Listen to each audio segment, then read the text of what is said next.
কি কাজ? ঝটপট বলে ফেলো ভাইয়া। তুই দেখছি ভুলেই গেছিস, আজ না দোলাকে বাড়িতে নিয়ে আসার কথা। তাই তো, আমি এক্ষুনি যাচ্ছি। হ্যালো,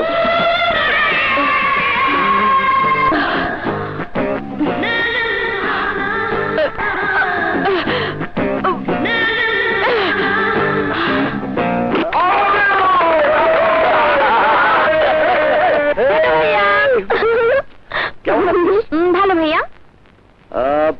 তোদের কলেজে কি ক্রিকেট ম্যাচ হচ্ছে? হ্যাঁ, ছাত্র বনাম ছাত্রীদের ক্রিকেট ম্যাচ। তুমি দাঁড়িয়ে দাঁড়িয়ে খেলা দেখো, আমি হোস্টেলের রুম থেকে ব্যাগ টেনে আসছি।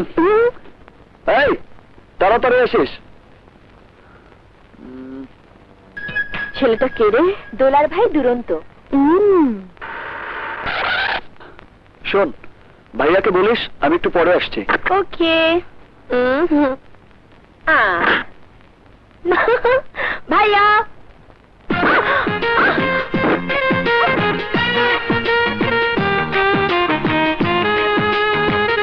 সরি ম্যাডাম, আমি দেখতে পাইনি। কে তুমি? আমি রানা। এখানে কি করছো? দুর্জয় ভাইয়া আমাকে এ বাড়িতে আশ্রয় দিয়েছেন।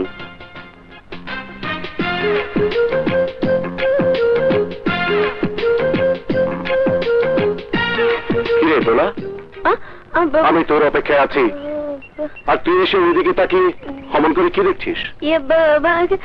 কিছু না ভাইয়া। ভাইয়া, বল, হোস্টেলে কেমন ছিলি? তোমাদের ছেড়ে কি ভালো থাকতে পারি? তবে আর ভয় নেই, পরীক্ষা শেষ, আর যেতে হবে না।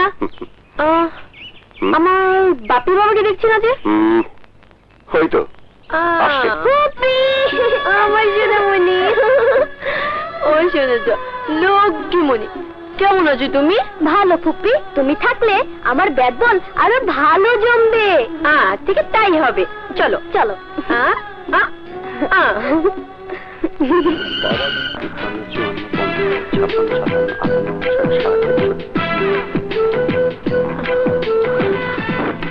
আপনি? তুমি দুধের পিঠা পছন্দ করো তাই নিয়ে এলাম।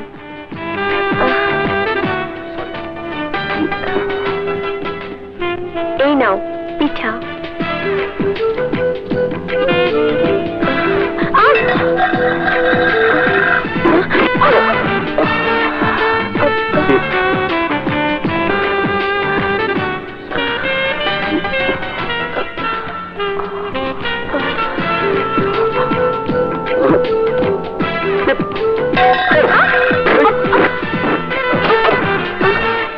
আরেকটু হলে তো বস্তার নিচে লাশ হয়ে যেতেন। তুমি থাকতে মৃত্যু যে আমাকে স্পর্শ করতে পারবে না, তা আমার জানা হয়ে গেছে। হ্যাঁ রানা, প্রথম দেখাতেই তোমাকে আমার ভালো লেগেছে। আর সে কথা বলার সুযোগ আজ এই চিতই পিঠা করে দিয়েছে। ঠিক বলেছ। এবার চিতই পিঠা আর দুধের পিঠা মন ভরে খেয়ে নাও।